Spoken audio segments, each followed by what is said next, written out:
잠시 눈을 감고 깊게 숨을 쉬어보세요. 지금 이 순간 당신의 마음 깊은 곳에 있는 무거운 짐들을 내려놓고 하나님 앞에 조용히 서보세요. 시간의 흐름을 멈추고 영혼의 깊은 곳에서 울려 퍼지는 하나님의 음성에 귀 기울여 보십시오. 오늘도 당신은 깨어났습니다. 하지만 아침이 반갑지 않았을지도 모릅니다. 창문 밖으로 들어오는 햇살도 새들의 지저귐도 마음에 닿지 않았을 수 있습니다. 어떤 날들은 잠에서 깨는 것조차 고통스럽습니다. 현실을 마주해야 하는 것이 두렵기 때문입니다. 통장 잔고를 확인하며 한숨을 쉬었을 당신의 모습이 보입니다. 밀린 월세와 공과금 고지서들이 식탁 위에 놓여 있고 냉장고는 텅 비어 있습니다. 한때는 넉넉했던 삶이 어느새 이렇게 초라해져 버렸습니다. 언제부터였을까요? 언제부터 이렇게 힘들어졌을까요? 기억해 보십시오. 몇 년 전만 해도 당신은 다른 사람이었습니다. 여유로웠고 베풀 줄도 알았고 웃음이 많았습니다. 교회에서 헌금도 기쁘게 했고 어려운 이웃을 도와주기도 했습니다. 그런 당신이 이제는 도움을 받아야 하는 처지가 되었습니다. 자녀들 앞에서는 괜찮은 척했지만 혼자 있을 때는 눈물이 흘렀습니다. 하나님, 왜 이런 시험을 주시나요? 제가 무엇을 잘못했나요? 그런 질문들이 마음속에서 밤낮으로 맴돌았습니다. 때로는 하나님께 원망스러운 마음도 들었습니다. 착하게 살려고 노력했는데, 신실하게 믿으려고 했는데, 왜 이런 일이 나에게 일어났을까요? 마트에서 가격표를 보며 망설이는 당신의 손길이 얼마나 떨렸는지. 예전에는 별 생각 없이 집어들던 과일 하나, 고기 한 팩이 이제는 큰 결심이 필요한 일이 되었습니다. 계산기를 두들기며 이것저것 빼고 또 빼고 그런 자신의 모습이 초라하게 느껴집니다. 친구들과의 만남도 부담스러워졌습니다. 커피 한 잔의 값도 아껴야 하는 처지에서 어떻게 예전처럼 웃으며 지낼 수 있겠습니까? 요즘 어떻게 지내? 라는 안부 인사조차 무겁게 느껴집니다. 솔직하게 말할 수도 없고 거짓으로 대답하기도 어렵습니다. 점점 사람들을 피하게 되고 집안에 홀로 머무르는 시간이 늘어만 갑니다. 거울을 보면 초췌해진 자신의 모습이 낯설습니다. 깊어진 주름과 생기를 잃은 눈빛, 구부정해진 어깨. 이것이 정말 나인가 싶어 고개를 돌리고 싶어집니다. 한때는 자신감 넘쳤던 그 사람은 어디로 갔을까요? 옷장을 열어도 입을 만한 옷이 없습니다. 낡고 해진 옷들만 걸려 있습니다. 새 옷을 사는 것은 이미 사치가 된 지 오래입니다. 남들 앞에 나서기가 창피할 때도 있습니다. 가난이 겉으로 드러나는 것 같아서 두렵습니다. 밤이 되면 더욱 힘듭니다. 조용한 방 안에서 혼자 미래를 걱정합니다. 이 상황이 언제까지 계속될까요? 더 나빠지면 어떻게 할까요? 건강이라도 잃으면 정말 끝인 것 같습니다. 잠이 오지 않는 밤들이 많아졌습니다. 마른 우물과 같은 믿음. 더 아픈 것은 기도조차 메마르게 느껴진다는 것입니다. 한때는 그렇게 뜨겁게 찬양했고 그렇게 확신에 차서 기도했는데 이제는 하나님의 음성이 들리지 않습니다. 기도할 때마다 공허함만 느껴집니다. 혹시 하나님이 나를 버리신 것은 아닐까 하는 두려움이 듭니다. 하나님이 정말 살아계실까? 이런 의심이 마음을 파고듭니다. 이런 생각을 하는 자신이 죄스럽지만 억눌러도 올라오는 의심을 어찌할 수 없습니다. 주일 예배에 나가서도 찬양이 입술에서 나오지 않습니다. 다른 성도들의 밝은 모습이 오히려 더 외롭게 만듭니다. 나만 이렇게 힘든 건가 싶어 더욱 위축됩니다. 11조도 부담스러워졌습니다. 헌금 봉투를 들고 고민에 빠집니다. 이 작은 돈이라도 아껴서 생활비에 보태야 하는 것 아닐까? 하나님보다 현실이 더 무겁게 느껴지는 자신이 한심스럽습니다. 믿음 좋다던 내가 이럴 수 있나 싶어 자책하기도 합니다. 성경을 펼쳐도 글자만 보일 뿐 마음에 와 닿지 않습니다. 염려하지 말라는 말씀이 공허하게 들립니다. 구하라 그러면 주실 것이요라는 약속도 이제는 의문부호만 남습니다. 얼마나 많이 구했는데도 응답이 없는 것 같은데 정말 하나님이 들으실까요? 예전에는 성경 읽기가 즐거웠습니다. 말씀 속에서 위로와 힘을 얻었습니다. 하지만 이제는 성경을 읽는 것조차 무겁습니다. 마음이 메말라서 아무것도 흡수가 되지 않는 것 같습니다. 영적으로도 가난해진 것 같아 더욱 절망스럽습니다. 기도 시간도 줄어들었습니다. 무엇을 기도해야 할지 모르겠습니다. 같은 기도만 반복하게 되고 응답이 없는 것 같아서 허탈해집니다.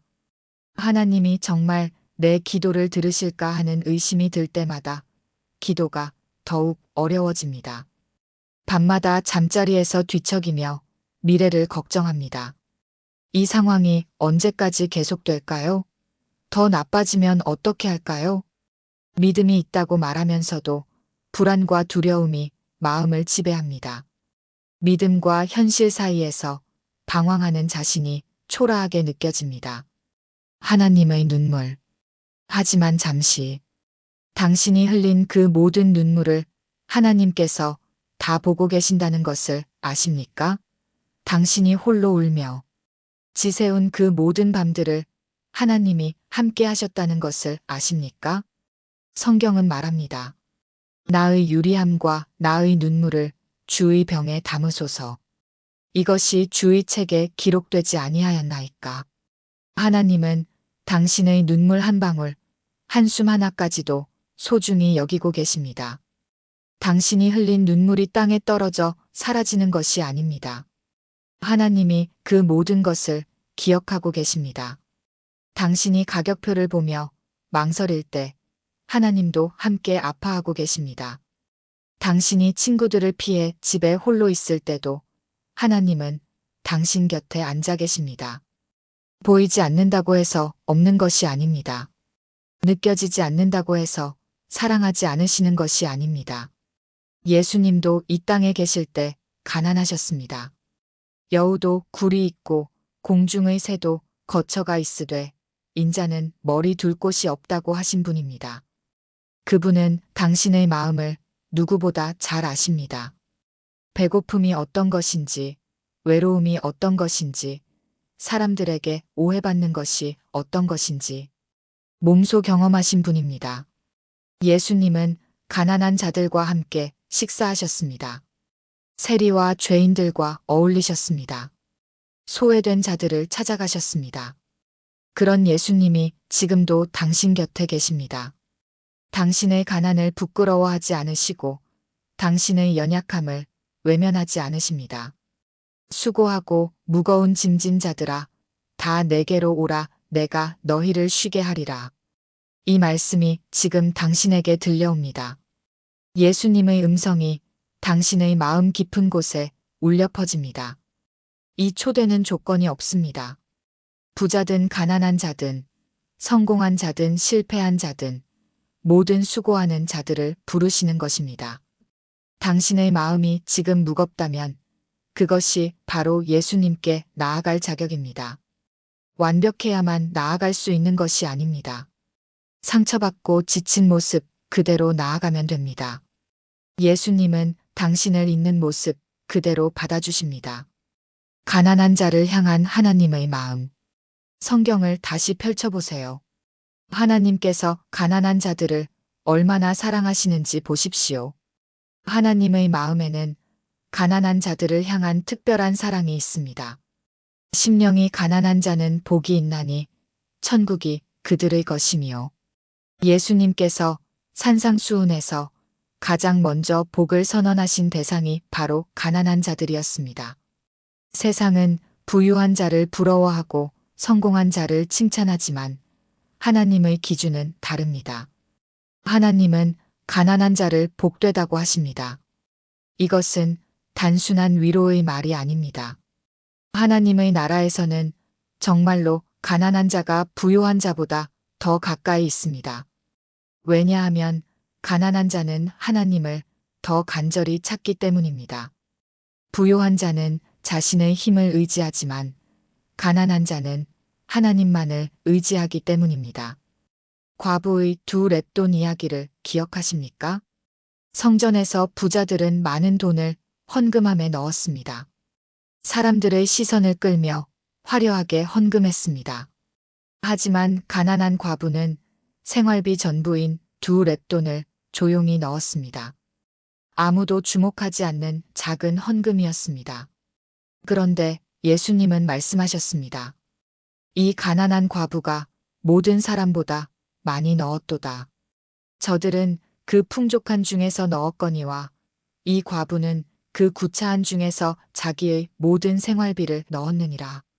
하나님의 눈에는 액수가 아니라 마음이 중요합니다. 얼마나 많이 드리느냐가 아니라 얼마나 진실하게 드리느냐가 중요합니다. 당신의 작은 헌금도 당신의 메마른 기도도 하나님께는 소중합니다. 부족함 가운데서 드리는 예배가 오히려 하나님을 더 기쁘시게 할 수 있습니다. 넉넉한 중에서 드리는 것보다 부족한 중에서 드리는 것이 더 큰 믿음을 나타내기 때문입니다. 엘리야 선지자 시절의 사르밧 과부를 생각해 보세요. 그녀에게는 마지막 한 움큼의 가루와 조금의 기름만 남아 있었습니다. 아들과 함께 그것을 먹고 죽으려고 했습니다. 절망적인 상황이었습니다. 더 이상 희망이 보이지 않았습니다. 그런데 하나님의 사람 엘리야가 찾아와서 먼저 자신을 위해 떡을 만들어 달라고 했습니다. 인간적으로 생각하면 말도 안 되는 요구였습니다. 마지막 남은 것을 남에게 주라니. 하지만 그 과부는 순종했습니다. 믿음으로 행했습니다. 그러자 기적이 일어났습니다. 가루통이 비지 않고 기름병이 마르지 않았습니다. 가뭄이 끝날 때까지 그 집에는 먹을 것이 떨어지지 않았습니다. 하나님은 순종하는 자에게 놀라운 기적을 베푸셨습니다. 하나님은 당신에게도 그런 기적을 예비하고 계십니다. 지금은 마지막 한 움큼의 가루 같은 상황일지 모르지만 하나님께 순종할 때 기적이 일어날 것입니다. 하나님의 공급하심은 우리의 상상을 초월합니다. 5,000명을 먹이신 예수님. 광야에서 5,000명이 배고파했을 때를 기억하십시오. 저녁 때가 되었는데 먹을 것이 없었습니다. 제자들은 사람들을 보내서 각자 먹을 것을 사오라고 하자고 했습니다. 현실적인 제안이었습니다. 불가능해 보이는 상황에서 할 수 있는 최선의 방법이었습니다. 하지만 예수님은 다르게 말씀하셨습니다. 너희가 먹을 것을 주라. 제자들은 당황했습니다. 우리에게 있는 것이라고는 떡 5개와 물고기 2마리뿐입니다. 한 아이의 도시락이 전부였습니다. 5,000명을 먹이기에는 터무니없이 부족한 양이었습니다. 인간의 계산으로는 절대 불가능했습니다. 돈도 부족하고 음식도 없었습니다. 시간도 넉넉하지 않았습니다. 모든 것이 부족한 상황이었습니다. 하지만 예수님은 그 작은 도시락을 받으시고 하나님께 감사 기도를 드리셨습니다. 그리고 기적이 일어났습니다. 5개의 보리떡과 2마리의 물고기로 5,000명이 배불리 먹었습니다. 남은 조각이 12광주리에 가득했습니다. 부족함이 풍족함으로 바뀌었습니다. 불가능이 가능으로 바뀌었습니다. 지금 당신의 상황도 그와 같습니다. 인간의 눈으로는 불가능해 보입니다. 가진 것도 없고 능력도 부족해 보입니다. 하지만 예수님의 손에 들려지면 기적이 됩니다. 당신의 부족함도 당신의 가난함도 예수님께 맡기십시오. 중요한 것은 그 아이가 자신의 도시락을 내놓았다는 것입니다. 작다고 해서 숨기지 않았습니다. 부족하다고 해서 부끄러워하지 않았습니다. 예수님께 기꺼이 드렸습니다. 그 작은 헌신이 큰 기적의 재료가 되었습니다. 당신도 그런 마음을 가지십시오. 지금 가진 것이 적어도 하나님께 드리십시오. 당신의 작은 믿음도, 당신의 미약한 기도도 하나님이 사용하실 수 있는 재료입니다. 하나님은 작은 것을 크게 만드시는 분입니다. 너희는 먼저 그의 나라와 그의 의를 구하라 그리하면 이 모든 것을 너희에게 더하시리라. 하나님은 당신의 필요를 아십니다. 무엇을 먹을까, 무엇을 입을까 염려하지 마십시오. 하나님께서 모든 필요를 채워주실 것입니다. 공중의 새를 보십시오. 심지도 않고 거두지도 않으되 하나님이 기르십니다. 새들은 내일을 걱정하지 않습니다. 오늘 하루만 살면 됩니다. 하나님이 매일 먹이를 주시기 때문입니다. 들의 백합화를 보십시오. 수고도 않고 길쌈도 아니하되 솔로몬의 모든 영광보다도 아름답게 입혀지지 않았습니까?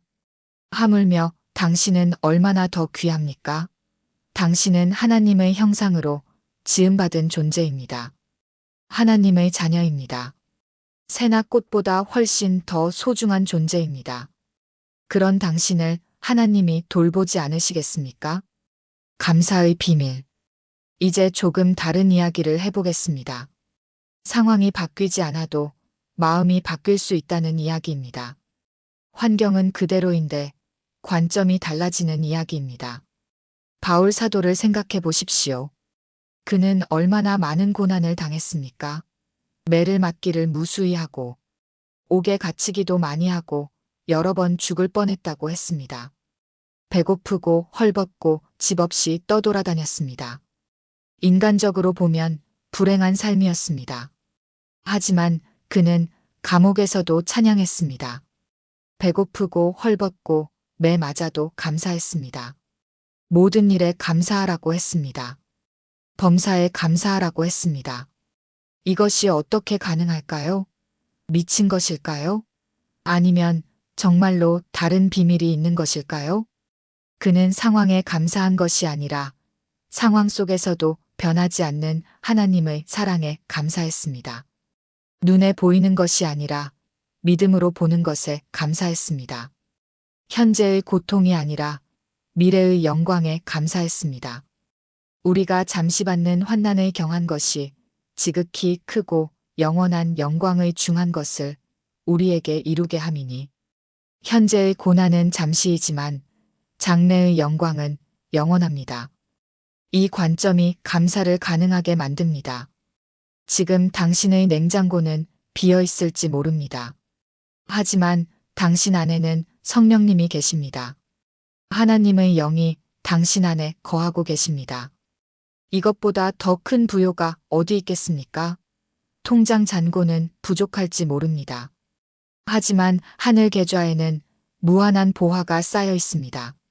예수님의 이름으로 언제든지 인출할 수 있는 영적 재산이 있습니다.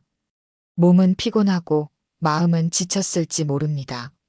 하지만 영혼은 하나님의 자녀입니다. 세상이 줄 수 없고 빼앗을 수 없는 신분을 가지고 있습니다. 왕의 자녀라는 정체성을 가지고 있습니다. 옷은 낡고 집은 초라할지 모릅니다. 하지만 하늘에는 예수님이 예비하신 영원한 집이 있습니다. 내 아버지 집에 거할 곳이 많도다. 그렇지 않으면 너희에게 일렀으리라. 내가 너희를 위하여 처소를 예비하러 가노니 이 약속이 당신의 것입니다. 상황을 바꾸는 열쇠입니다. 감사할 때 마음의 문이 열립니다. 하나님의 은혜가 흘러들어옵니다. 불평할 때는 보이지 않던 축복들이 감사할 때는 보이기 시작합니다. 감사는 우리의 시야를 바꿔줍니다. 감사는 또한 믿음을 키워줍니다. 작은 것에 감사할 때 큰 것을 받을 준비가 됩니다. 현재의 것에 감사할 때 미래의 것을 받을 그릇이 준비됩니다. 감사는 우리 마음을 하나님의 마음과 연결시켜 줍니다. 오늘부터 작은 것에라도 감사해 보십시오. 숨 쉴 수 있음에 감사하십시오. 잠들 수 있는 침대가 있음에 감사하십시오. 마실 물이 있음에 감사하십시오. 볼 수 있는 눈이 있음에, 들을 수 있는 귀가 있음에 감사하십시오. 이런 작은 감사들이 모여서 큰 변화를 만듭니다. 감사는 습관입니다. 처음에는 억지로라도 해야 할 때가 있습니다. 마음이 따라주지 않아도 입으로라도 감사를 고백해 보십시오. 하나님 감사합니다 라는 말을 하루에 10번만 해보십시오. 그러면 마음이 서서히 바뀌기 시작할 것입니다. 새로운 시작. 하나님은 당신을 포기하지 않으셨습니다. 당신이 하나님을 의심할 때도, 원망할 때도 하나님은 여전히 당신을 사랑하고 계십니다. 하나님의 사랑은 우리의 상황이나 믿음의 정도에 따라 변하지 않습니다. 변함없는 사랑, 조건 없는 사랑입니다. 어둠이 아무리 깊어도 새벽은 옵니다. 밤이 아무리 길어도 아침은 옵니다. 겨울이 아무리 춥고 길어도 봄은 반드시 옵니다. 이것은 하나님이 만드신 자연의 법칙입니다. 마찬가지로 지금의 가난과 고통도 영원하지 않습니다. 반드시 끝이 있습니다. 하나님께서 당신에게 새로운 계획을 가지고 계십니다. 지금의 어려움은 더 큰 축복을 위한 준비 과정일 수 있습니다. 연단을 위한 과정일 수 있습니다. 하나님의 시간은 우리의 시간과 다릅니다.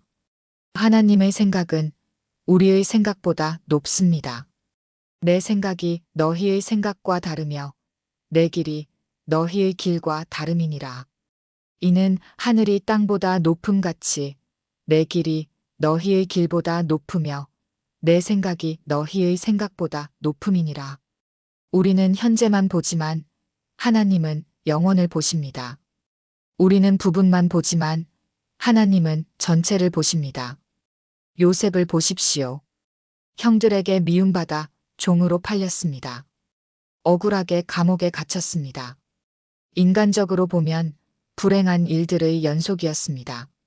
하지만 하나님의 계획 안에서는 모든 것이 필요한 과정이었습니다. 결국 애굽의 총리가 되어 온 가족을 구원하는 도구가 되었습니다. 그는 나중에 형들에게 말했습니다.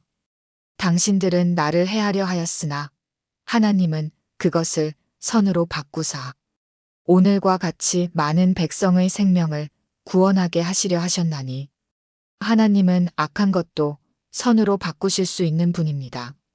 다윗을 보십시오. 사울 왕에게 쫓겨다니며 숨어 살았습니다. 동굴에서 지내기도 하고 광야에서 떠돌기도 했습니다. 때로는 적국으로 피해가기도 했습니다.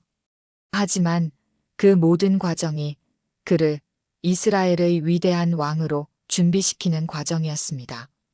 광야에서의 시간이 그를 겸손하게 만들었습니다. 고난이 그를 하나님만 의지하는 사람으로 만들었습니다. 쫓겨다니는 경험이 백성의 마음을 이해하는 왕으로 만들었습니다. 모든 것이 하나님의 계획 안에 있었습니다. 당신의 이야기도 아직 끝나지 않았습니다. 하나님이 쓰고 계시는 당신의 인생 이야기에는 아직 많은 페이지가 남아 있습니다. 지금은 힘든 장면일 수 있지만 곧 놀라운 반전이 있을 것입니다. 시련의 장이 끝나고 축복의 장이 시작될 것입니다. 여호와의 구원하심이 가까이 왔고 그의 공의가 쉬 나타날 것임이니라. 하나님의 도우심이 가까이 왔습니다. 하나님의 응답이 곧 올 것입니다. 포기하지 마십시오. 조금만 더 견디십시오. 끝까지 믿음을 지키십시오. 하나님의 때를 기다리며. 기다림은 고통스럽습니다. 특히 가난 속에서의 기다림은 더욱 힘듭니다. 언제까지 기다려야 할지 알 수 없기 때문입니다. 하지만 하나님의 때는 가장 좋은 때입니다. 너무 이르지도 너무 늦지도 않은 완벽한 때입니다. 하나님은 당신을 연단하고 계십니다. 금이 불을 통과해야 순금이 되듯이 당신도 이 시련을 통과하면 더욱 귀한 믿음을 갖게 될 것입니다. 순수한 믿음, 확실한 믿음, 흔들리지 않는 믿음을 갖게 될 것입니다. 이 경험은 당신을 겸손하게 만들 것입니다. 교만했던 마음을 낮춰줄 것입니다. 자신의 힘을 의지했던 마음을 하나님만 의지하는 마음으로 바꿔줄 것입니다. 그리고 나중에 같은 어려움을 겪는 사람들을 진정으로 위로할 수 있는 능력을 주실 것입니다. 모든 위로의 하나님이 우리의 모든 환난 중에서 우리를 위로하사 우리로 하여금 하나님께 받는 위로로서 모든 환난 중에 있는 자들을 능히 위로하게 하시는도다. 지금 받는 위로가 나중에 다른 사람을 위로하는 도구가 될 것입니다. 당신이 지금 흘리는 눈물은 헛되지 않습니다. 하나님께서 모두 기억하고 계십니다. 눈물로 씨를 뿌리는 자는 기쁨으로 거두리로다. 지금은 눈물의 때이지만 반드시 기쁨의 때가 올 것입니다.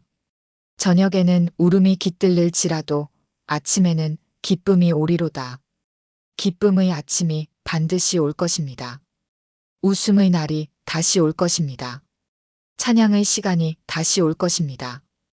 그날을 소망하며 오늘 하루를 견뎌내십시오.